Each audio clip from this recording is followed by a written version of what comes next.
बिस्मिल्लाहिर्रहमानिर्रहीम। अस्सलाम नाज़रीन, उम्मीद और दुआ करता हूँ कि आप लोग जहाँ जहाँ पर होंगे खैर आफियत से होंगे। नाज़रीन, एक तो पाकिस्तान के हिंदुस्तान के साथ मामलात, बॉर्डर्स के ऊपर क्या सिचुएशन है उसके ऊपर बात करना भी ज़रूरी है। बहुत अहम डेवलपमेंट्स हैं उस हिसाब को लेकर भी। बट साथ ही साथ कुछ जो 2-3 साल से पाकिस्तान के अंदर हमारे डोमेस्टिक पॉलिटिक्स और पाकिस्तान के अंदरूनी हालात वाक़यात हैं, वो भी कोई बहुत हौसला अफ़ज़ा नहीं है। एक 3 दिन 2 दिन पहले मैंने एक वीडियो की थी जिसमें मैंने आपको बताया था कि सनम जावेद खान साहिबा के जिस्म के ऊपर निशान हैं, पाकिस्तान तहरीक-ए-इंसाफ की रहनुमा उनके जिस्म के ऊपर कुछ निशान हैं तशद्दुद के, और वो वीडियोज़ बहुत वायरल हुई, वो फ़ोटोज़ बहुत उनकी वायरल हुई। 2-3 दिन पहले मैंने 3 दिन पहले वो व्लॉग किया था। वी ऑल नो दैट कि सनम मल्टीपल टाइम्स गिरफ़्तार हो चुकी हैं। पहले भी एक केस से निकलती थी, दूसरे में निकलती थी, तीसरे में, और फिर अब के इस केस के अंदर गिरफ़्तारी के बाद जब उनकी ये उनके टॉर्चर की, उनके जिस्म के ऊपर तशद्दुद की फ़ोटोज़ जो वायरल हुई, जो उनकी एटीसी में पेशी के दौरान बनाई गई थी वो फ़ोटोज़, वहाँ से वो वायरल होती हैं, कुछ लोगों ने बनाई वकला की जानिब से और कुछ तहरीक-ए-इंसाफ के कारकुनान की जानिब से। तो उसके बाद फिर फाइनली उनके वकील मियाँ अली इशफ़ाक़ साहब जो हैं, उन्होंने उनके टेस्ट करवाने, मेडिकल टेस्ट करवाने की दरख्वास्त दे रखी थी। अब वो डिटेल आ गई है और उनके जिस्म के ऊपर कहाँ-कहाँ पर तशद्दुद किया गया है, कितने निशान हैं, उसकी तमाम तर डिटेल्स जो हैं वो आ गई हैं। मैं आपके सामने रख देता हूँ, पहले ज़रा खबर पढ़ दूँ, फिर वो जो तफ़सीलात हैं जिस्म के ऊपर निशान कहाँ-कहाँ हैं वो भी आपके सामने रखता हूँ। पाकिस्तान तहरीक-ए-इंसाफ की सीनियर रहनुमा सनम जावेद खान के वकील मियाँ अली इशफ़ाक़ की इस्तदा पर अदालत ने उनका मेडिकल करवाने का हुक्म दिया। सनम जावेद की मेडिकल रिपोर्ट जारी कर दी गई। रिपोर्ट के मुताबिक सनम जावेद खान पर जिस्मानी तशद्दुद के 13 ज़ख्मों के निशानात पाए गए हैं, जो उन्हें बालों से पकड़ कर ज़मीन पर घसीटने और मर्द एहलकारों के ठुड्डे मारने की वजह से जिस्म पर लगे हैं। और ताज़ा इत्तलात के मुताबिक सनम जावेद खान को जेल में कत्ल और मनशियात के मुकदमे में गिरफ्तार खवातीन, मुजरिम खवातीन के साथ रखा गया है। ये पहले भी मैंने सुना कि ये माजी में भी होता है पाकिस्तान तहरीक इंसाफ की खवातीन के साथ। अब इस सारे मामले के अंदर बदकिस्मती की बात ये है कि it has become a new norm. ये पाकिस्तान के अंदर इन चीज़ों को नॉर्मल कर दिया गया है कि अच्छा ठीक है, किसी और केस में गिरफ्तार कर लिया, अच्छा 2-4 दिन इधर उधर रखणगे, उस बाद रिहा कर देंगे। अच्छा मारा है, तशद्दुद का निशाना बना, अच्छा जख्मों के निशान है। It has become a bloody new norm. यार ख़वातीन को गिरफ़्तार कर रहे हैं, मर्द एहलकार गिरफ़्तार कर रहे हैं। आलिया हमज़ा साहिबा जो चीफ़ ऑर्गेनाइज़र है पाकिस्तान तहरीक-ए-इंसाफ की पंजाब की, उनके जिस्म के ऊपर निशानात हैं। अभी रिसेंटली उनकी फ़ोटोज़ आई हुई थी, वो बहुत वायरल होती फिर रही थी। What are we doing to our country? What have we done to our society? इस मुल्क के साथ, इस कौम के साथ, इस मुआशरे के साथ आपने क्या कर दिया है कि मुझे बड़ी अच्छी तरह याद है कि जो कभी किसी के घर में किसी की चादर और चारदीवारी का तकद्दुस पामाल होता था, आसमान गिर जाता होता था यार। इतना लोग शोर मचाया करते थे, इतना तनकीद का निशाना बनाया करते थे, हुण परवाह कोई नहीं। औरतों को मर्द एहलकार सामने सारी दुनिया के उठाते हैं, ठुड्डे मारते हैं, मेडिकल रिपोर्ट्स आ जाती हैं और परवाह कोई नहीं। एक और चीज़ मत भूलिएगा कि ये मेडिकल रिपोर्ट जो आई है, ये कोई बहुत ताकतवर हलकों के, हुकूमत के मर्ज़ी के बगैर आ गई है, या वो अगर ये रोकना चाहते रिपोर्ट तो ये रोक नहीं सकते थे। That is not how system works in this country.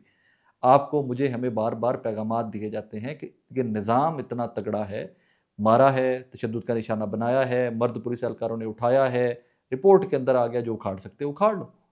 ये आपको और मुझे पैगामात दिए जाते हैं। पाकिस्तान के अंदर 24 करोड़ पाकिस्तानियों को पैगामात दिए जाते हैं और शोर हम मचाते हैं कि हिंदुस्तान ने ये कर दिया, इसराइल ने ये कर दिया, फलाँ ने ये कर दिया, फलाँ ने ये कर दिया, यहाँ पे क्या हो रहा है? वो भी देख लो। पॉलिटिकल एक्टिविस्ट्स हैं। माज़ी में आप बात करेंगे तो फिर तुहानू मिसालां देणगे। भुट्टो के कारकुनान जो थे, पीपल्स पार्टी जो थी, उनको कोड़े मारे गए थे। तब डिक्टेटरशिप थी। आप मानिए कि डिक्टेटरशिप थी तब ज़िया का दौर था, और कितनों को कोड़े मारे गए। 100, 2, 10, 20, 25 मिसालें आपको मिलती हैं। 100, 200, 400 बंदा आपको गिरफ्तारियों की शायद आपको डिटेल्स मिल जाए, उसकी तफसीलात मिल जाएँ। इस ज़माने दे विच की हुंदा पिया यार? उहदे ते गल ते करया करो। यही चीफ ऑर्गेनाइज़र को आलिया हमज़ा के निशानात हैं, यही सनम जावेद के निशानात हैं जिस्म के ऊपर। मरियम नवाज़ के अपोज़िशन में होते जिस्म के ऊपर एक खरोश आ जाती, ये हमारा मीडिया, गोदी मीडिया तो हिंदुस्तान का, पता नहीं ये गोदी डबल गोदी मीडिया पाकिस्तान दा। इस मीडिया रौला पाया होना सी। इन चीज़ों को नॉर्मलाइज़ मत कीजिए यार, खुदा का वास्ता है आपको। ये नहीं है हमारा मुआशरा, ये हमारी इक़्तिदार नहीं है पाकिस्तान की। इसको ऐसे मत चलाइए। कोई जुर्म है, किसी ने किया है, किसी के ऊपर इल्ज़ाम है, पेश करो अदालतों में यार। अदालतें जाने इंसाफ, वैसे भी ਉਹਦੇ ਤੇ ਅਦਾਲਤਾਂ ਨੇ ਬੰਦਾ ਕੀ ਗੱਲ ਕਰੇ ਇਸ ਮੁਲਕ ਦੇ ਵਿੱਚ।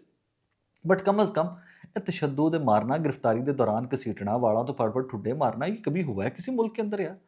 कभी ये सुने हैं तुसी? इंडिया के अंदर रिसेंटली एक कोई खातून मुसलमान के ऊपर हिंदुओं ने उसको बालों से पकड़ के घसीटा सड़क के ऊपर, इंटरनेशनली उसका शोर मचा, पूरी दुनिया के अंदर वो हेडलाइन बनी।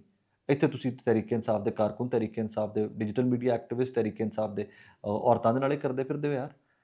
अब ये ज़रा देख लीजिए जो मेडिकल रिपोर्ट है, ये MLC जिसको बोलते हैं, ये मेडिकल इको, ये एक डॉक्टर नौरीन खान साहिबा हैं, ये गायनोकोलॉजिस्ट हैं, ये इस मेंबर थी, ये एक और मेंबर डिस्ट्रिक्ट मेडिकल ऑफिसर जो है डिस्ट्रिक्ट MO वो और डॉक्टर ज़ैनब खालिद प्रॉब्ली मियाँ मुंशी अस्पताल के, ये चारों लोग हैं।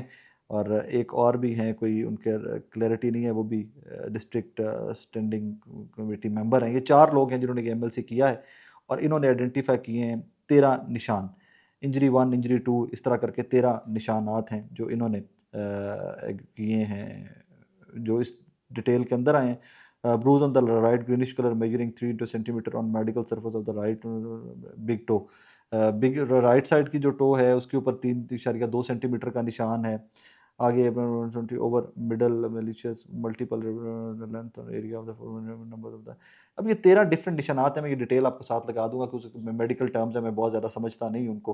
Bruges of 4 × 2 centimetre on the medical server left leg, टांगों के ऊपर निशानात हैं, नी जॉइंट्स के ऊपर निशानात हैं, जो नील पड़ जाना जिसको कहते हैं। ब्रूज ऑफ 2 × 2 सेंटीमीटर ऑन पर service of the four arm, अगले बाजू के ऊपर निशानात हैं। 1 सेंटीमीटर का निशान जो है वो 1 centimetre from the wrist joint से 1 सेंटीमीटर पीछे तक निशानात हैं। 1.5 × 1.5 सर्विस लेफ्ट एल्बो के ऊपर, जब आप घसीटते हैं किसी को तो यहाँ पर टांगों के ऊपर, घुटनों के ऊपर, वो सारे जो निशानात हैं उसकी तमाम तर डिटेल्स जो हैं वो यहाँ पर दी गई हुई हैं। अब इसके अंदर जो लिखा गया है कि सेक्शन इसके ऊपर कौन कौन से लगते हैं। Nature of the injuries and किसास दियत law, injury 1, 4, 5, 6, 9, 10, 12 falls under section 337L2 और injury 2, 3, 7, 8, 11, 13 falls under section 337F1। Possibility of fabrication if any yes no with the valid. आगे मतलब ये सीधी सीधी कहानी है यार, सीधी सीधी कहानी है। क्योंकि लेबॉर्ट्री में तो कोई investigation advice nil sample of for the laboratory, ये डिटेल्ड MLC आई थिंक ये 2 तारीख को हुआ है इनका। हाँ 2 तारीख को ये हुआ है जनाब। और that is how law, that is how police, that is how law enforcement agencies work in this country. मिसालें देते रहिए, फ़लाँ ने यह करता, फ़लाँ ने यह करता, वो सारी बातें अब ठीक हैं। एट द सेम टाइम एक अच्छी खबर भी ये कि सनम जावेद साहबा के शौहर अतीक साहब, प्रोफेसर अतीक साहब जो हैं, ये पहले भी जेल काट चुके हुए थे, अब उनकी ज़मानत जो है वो आज हो गई है। और Atiq is out, but I hope and pray Sanam will be out too. I hope and pray कि each and every prisoner in this country जो इनोसेंट है, जिसका कोई कसूर नहीं है, जो सालों से, महीनों से, हफ्तों से, दिनों के, घंटों, सेकंड्स की भी जेल काट रहे हैं, तो वो जुल्म है। उन तमाम को रिहा किया जाना चाहिए, उनको उनके घरों तक होना चाहिए। और ये कोई इस तरह के प्रेसिडेंट नहीं है कि जो इन डेज टू कम, फिर वही मैं मिसाल दूंगा कि सियासत को सियासत रखिए यार, इसको इस कदर मत घसीट लीजिए। और फिर इस सारे ब्रूजेस के बावजूद, इन सारी इंजरीज के बावजूद, आपने देखा होगा कि सनम जावेद जब अदालत में उसको पेश किया गया था खातून को रिसेंटली, शी वाज स्माइलिंग, वो मुस्कुरा रही थी इवन एट दैट टाइम। और ये सारे ये मेडिकल तो अब हुआ है ना, तो उसके बाद ये सारी की सारी डिटेल्स आई हैं, लेकिन she was smiling. So I don't know what to say. इसके ऊपर क्या लिखने वाला लिखता है, क्या कहने वाला कहता है, मैंने नहीं पता है जाके, I would be very honest, but this is not on, nobody can encourage it. इसको किसी भी तरह से नहीं कहा जा सकता, जस्टिफाई नहीं किया जा सकता। सेकेंडली थोड़ी सी बॉर्डर की बात भी कर लेते हैं। मेन हमारा तो कंसर्न वही है, लेकिन जब आप हिंदुस्तान की बर्बरियत की बात करते हैं तो पाकिस्तान के अंदर हुकूमत की और पुलिस की बर्बरियत जो है उसके ऊपर बात करना भी मुझे लगता है ज़्यादा इंपॉर्टेंट हो जाता है। कि हम बाहर की मिसालें देते हैं, इत्थे से की करने पे ਉਹਦੇ ध्यान नहीं किसी बंदे का। एनीवेज, विक्टर गाओ एक एनालिस्ट हैं, बीजिंग बेस्ड पॉलिटिकल एनालिस्ट हैं चाइना के, और वो रिसेंटली इंटरव्यू CNN इंडिया को दे रहे थे। उसके अंदर उन्होंने जब यही ऑब्वियसली पाकिस्तान इंडिया की जो एग्रेशन और ये जो सारे बॉर्डर की टेंशन है, हिंदुस्तानी एग्रेशन जो है उसके ऊपर बात हो रही थी, तो उनसे ये सवाल पूछा गया कि जी इन केस अगर इंडिया अटैक कर देता है पाकिस्तान के ऊपर, देन व्हाट। तो his answer was very simple कि अगर पाकिस्तान के ऊपर हिंदुस्तान अटैक करता है तो चाइना पाकिस्तान के डिफेंस में होगा, चाइना पाकिस्तान को डिफेंड करेगा। एक चीज़ यहाँ पे रुक जाइए ज़रा, आगे चलें तो एक बांग्लादेशी मेजर जनरल रिटायर्ड हैं जिन्होंने अभी उनके केयर टेकर वज़ीर आज़म डॉक्टर यूनुस को मशवरा दिया कि अगर हिंदुस्तान अटैक करता है पाकिस्तान के ऊपर तो it will be high time कि जो नॉर्थ ईस्टर्न 7 सिस्टर स्टेट्स बोलते हैं हिंदुस्तान की, नागालैंड और कर्नाटका और वो जो सारा रीजन है जहाँ पर सिविल वॉर चल रही है पहले से, दिस इज़ वेरी इंटरेस्टिंग कि जहाँ पर सिविल वॉर पहले ही चल रही है हिंदुस्तान के अंदर, वो सिस्टर स्टेट्स के अंदर, और जिनकी सिविल वॉर जो है वो एक्सट्रीम पे पहुंची हुई है, वहाँ पर इंडियन फोर्सेस को अच्छा खासा वक्ता डाला हुआ है वहाँ के बागियों ने और वहाँ के फ्रीडम फाइटर्स ने। मैं तो बागी का लफ्ज़ नहीं इस्तेमाल करूँगा because they have been fighting for ages now. Freedom fighters जो हैं वहाँ के, उन्होंने अच्छा खासा वक्ता डाला हुआ है।